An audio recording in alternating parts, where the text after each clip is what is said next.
masi ya kutuzidi, wana shaba, wana kila aina ya utajiri ambao Mwenyezi Mungu kawapa, lakini kawanyima amani. Hichi ni kitu kikubwa jamani. Amani tuliyopewa na tuliorithishwa na wasisi wetu wa taifa hili, hii ndio tunu yetu. Huu ndio utajiri pekee ambao tuna uwezo sisi wa Tanzania wa kujitokeza na kutanua kifua mbele na kusema kwamba sisi tuna utajiri. Utajiri wetu ni amani, kwa sababu amani huzaa maendeleo. Niwaombe sana, ifikapo Oktoba 29, twende tujitokeze, tutumie haki yetu ya kikatiba, haki yetu ya msingi ya kwenda kuchagua kiongozi tumtakaye. Na kiongozi bora kama hapo nimetokea kuwaambieni ni kwamba wanatokana na chama bora, Chama cha Mapinduzi. Niwaombe sana na sana, tujitokeze kwa wingi, twende tukampe kura za kishindo Daktari Samia Suluhu Hassan. Si ndio jamani? Tuna kila sababu ya kwenda kumchagua mama huyu, kwa sababu sisi wana CCM tulimwamini, tukamkabidhi ilani ya Chama cha Mapinduzi.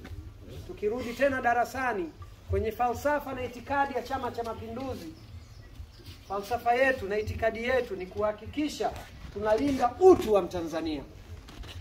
Tunalinda utu wa Mtanzania. Utu wa Mtanzania hatuulindi eti kwa sababu hili kundi la watu weupe, hili kundi la watu weusi, hili kundi la Waislamu, hili kundi la Wakristo, hili kundi la wanene, hili kundi la wembamba, hili kundi la warefu, hili kundi la wafupi. Hapana. Chama cha Mapinduzi kimesema kupitia itikadi yake na falsafa yake kwamba Chama cha Mapinduzi kitapeleka maendeleo kwa wananchi kwa kujali utu wa Mtanzania. Kwa kuangalia usawa huo, Chama cha Mapinduzi hakijaangalia kwamba hili kundi ni lazima tulipelekee maji. Kwani niwaulize wazazi wangu, tajiri akikosa maji na maskini akikosa maji, wote wanadhalilika. Mtoto akitajiri akikosa elimu na mtoto akimaskini akikosa elimu, wote wanaenda kudhalilika. Uongo kweli jamani? Ndio Lakini sasa Chama cha Mapinduzi kimekuja hapa katikati kwa ajili ya kuweka usawa baina ya Watanzania. Na ndio maana tumeshuhudia waasisi wa taifa hili si mwingine Mwalimu Julius Kambarage Nyerere.